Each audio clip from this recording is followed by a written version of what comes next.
हे माझ्या घरच्या झाडाचं बेलाचं पान आहे. हो, केवढं मोठं आहे बघा. श्रावण महिन्यात महादेवावर आपण बेल अर्पण करतो. जे आतापर्यंत मी सुद्धा हेच करायचे की मंदिरात जाऊन महादेवावर बेलाचं पान व्हायचं, पण नुसतंच व्हायचं. मग याच्या मागे काहीतरी कारण असायला हवं किंवा ही कृती करण्याचा काहीतरी अर्थ असायला हवा. बेलाच्या पानाला खूप वेगळ्या वेगळ्या गोष्टींचं स्वरूप दिल्या गेलेलं आहे. तर पहिले म्हणजे महादेवाचे 3 डोळे असंही बेलाच्या पानाला म्हटलं जातं, कारण 3 पानं असलेला बेलच आपण महादेवाच्या पिंडीवर वाहतो. बेलाचं पान म्हणजेच ब्रह्मा, विष्णू आणि महेश यांचं प्रतीकही मानलं जातं. तिसरी गोष्ट म्हणजे आपल्यातले जे 3 दोष आपण म्हणतो, वात, पित्त आणि कफ, तर या 3 दोषांचा बॅलन्स करणारं पान म्हणजे बेलाचं पान अशीही मान्यता आहे. सत्व, रज आणि तम या 3 गुणांचं प्रतीक मानलं जातं. एका गावात 3 मुलं राहत असतात. त्या तिघांची पण घरची परिस्थिती फारशी चांगली नसते, गरीब घरातले असतात.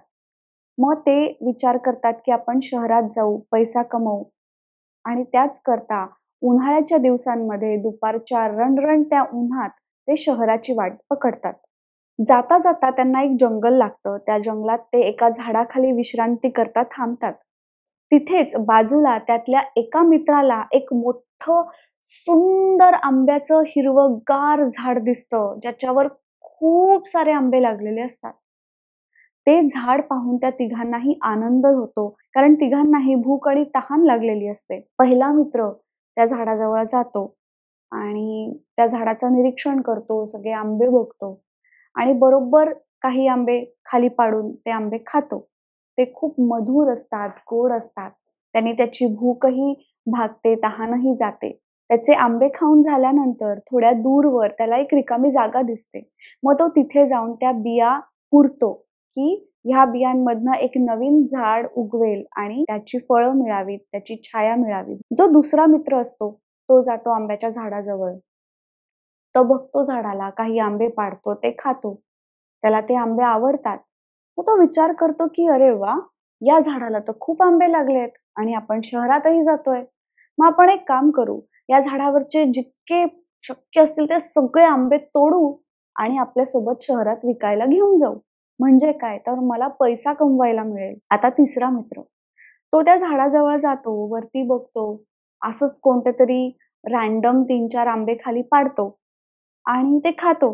ते आंबट लागतात. त्याला फार राग येतो, वैताग येतो की काय हे आणि काय काय झाड आहे हे. त्या रागापायी, त्या द्वेषापायी, त्या अहंकारापायी तो ते झाड पेटवून लावतो. हेच आहेत आपल्यातले सत्व, रज आणि तमगुण. मग सत्वगुण म्हणजे काय, तर आध्यात्मिकता, ज्ञान, कृतज्ञता, लोकांना देण्याची, निस्वार्थपणे देण्याची भावना, काळजी आणि असेच जे पॉझिटिव्ह सगळे ऍस्पेक्ट्स असतात किंवा जे स्पिरिच्युअल ऍस्पेक्ट्स आपण म्हणतो, ते सगळे गुण सत्व गुणांमध्ये येतात. राजस हा जो गुण आहे, तर ह्याला आपण रिलेट करू शकतो की लोभाची भावना म्हणा किंवा खूप तहान, आसक्ती, मला प्रगती पाहिजे, पैसा हवा आणि प्रतिष्ठा हवी, मान सन्मान हवा, तर हा म्हणजे राजस गुण. आता तिसरा गुण तम, तर तम म्हणजे अंधार, स्वार्थीपणा, राग, द्वेष, अहंकार, अंधार,